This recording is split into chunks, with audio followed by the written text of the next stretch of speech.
I'm so excited for our road trip to Vegas. Me too. I can't wait to gamble back all the money I lost. I don't know what's going on. Is the car breaking down? I hear some knocking. I don't know. I just got gas this morning. Cars breaking down in the middle of the road? Is it because you're not using leaded gasoline? In 1920s, chemist Thomas Medley, working for General Motors, discovered that adding small amount of TEL prevented knocking, and it was very effective. We're here at General Motors. Let's see TEL be made. It is a little toxic, but very effective. But what is this compound, and how does it work? Let's have a closer look at tetraethyl lead structure and how it was synthesized. So this compound has a central lead atom in the 4+ oxidation state attached to 4 ethyl groups in a tetrahedral geometry, making it an organometallic reagent. Some properties of this compound are that it is colorless and volatile and a liquid at room temperature. It is also notably highly soluble in organic solvents, making it easily absorbed through our body and skin.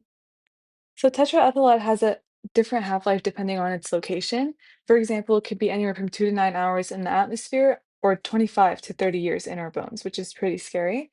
And just to note here, even though, for example, in the soil it is 1 to 4 weeks to degrade tetraethyl lead, it does produce inorganic lead in our soils, which is pretty hard to get rid of and can linger for hundreds of years. Synthesis of tetraethyl lead involves using an organometallic alkylation via reductive coupling, which is also known as a Wurtz type reaction, and it is carried out in an oxygen and water-free environment.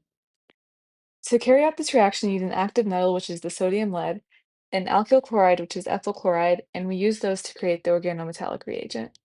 And note here that 3 moles of lead are not used but are then recycled to create more of this compound. After its invention in the 20s, tetraethyl lead became extremely popular. Let's take a look at the factories that were making this compound. Hey Morgan, it's so good to see you back from work. I heard you had a bad headache last week. Oh, I did, but I'm feeling much better now. Oh, hi, Morgan. Hi. This is my friend. Your friend? Yeah, you don't see my friend? Okay, maybe tetraethyl lead is a little bit toxic. So, how does lead poisoning happen? Let's look from the perspective of a lead ion. Hi everyone, I'm lead. Many people may not know, but I'm actually a very powerful neurotoxin. I carry a +2 charge, so I'm very similar to a calcium ion, which is one of the most important signaling ions in your nervous system. Because me and calcium look alike, so your body can always tell us apart. That's how I slip past the blood-brain barrier. I enter through same pathway that are supposed to transport calcium safely into brain cells. Once I'm inside the brain, I interfere with how neurons communicate. Normally, calcium enters a neuron and triggers the release of neurotransmitters. The neurotransmitters are chemicals like glutamate and dopamine that help you think, learn, and remember through communications between brain cells. But when I replace calcium, I don't send the right signals. Sometimes I block or reduce the release of these important chemicals, weakening communication between neurons. Other times, I make the system unstable, causing neurons to release chemicals at the wrong time, creating confusion and disorganized signals in the brain. I also cause stress inside brain cells. I disrupt mitochondria, leading to the buildup of harmful molecules known as reactive oxygen species. Over time, this damages brain cells. Children are more vulnerable in this case since their brains are still developing. Now that we know the function in the body, how did the high demand for tetraethyl lead directly affect factory workers?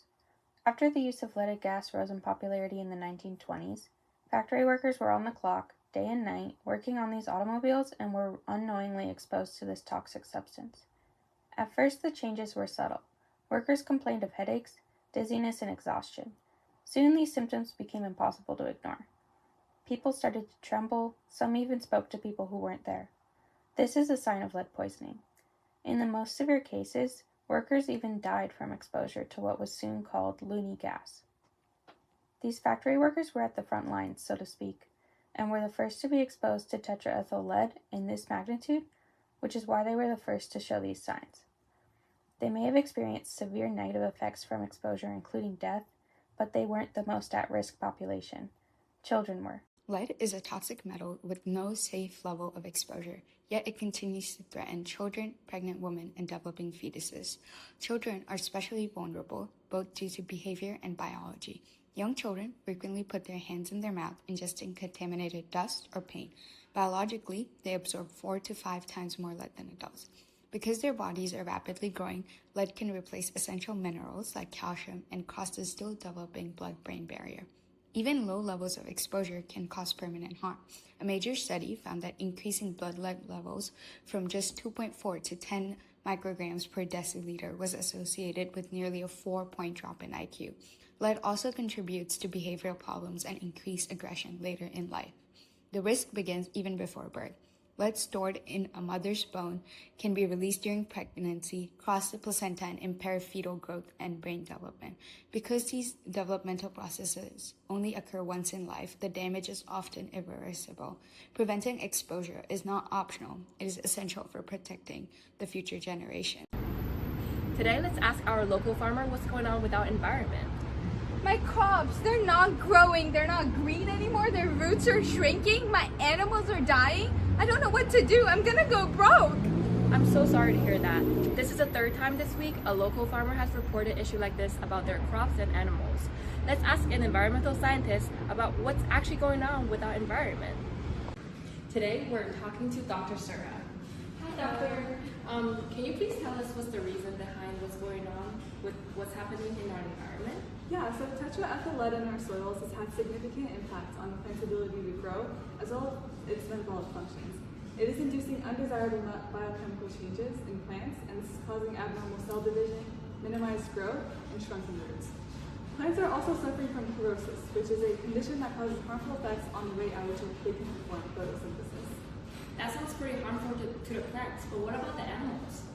So because tetraethyl lead is an organic compound, unlike plain inorganic lead, it is lipophilic, which means it can easily be absorbed in an animal's liver and its brain, and this is causing a reduced lifespan, reduced fertility, and negative behavioral changes. Well, that sounds dangerous. Does this only happen when the concentration of lead in the water is high? Unfortunately, no. TEL is toxic even at low concentrations because of how persistent it is in the water. Even low levels can be harmful. Additionally, birds and mammals were most vulnerable to the effects of tetraethyl lead, and they face damage to their brain, paralysis, and even weight loss. That sounds tough. Is it only contained within the species? So, because any predator who eats a prey who has been infected with lead poisoning, they acquire it themselves, which makes this crisis very difficult to contain. What happens as the simple knocking problems have turned into a global health crisis? Let's take a look at our former factory employee. I did lose my job, but I'm feeling much better. But I'm missing my friend. Wow, it looks like everybody has gone so much better. In the 1970s, the United States began phasing lead out of gasoline under the Clean Air Act. By 1968, lead levels in fuel had dropped by about 98%. Lead poisoning is preventable, and continued awareness and policy efforts remain essential to safeguarding future generations.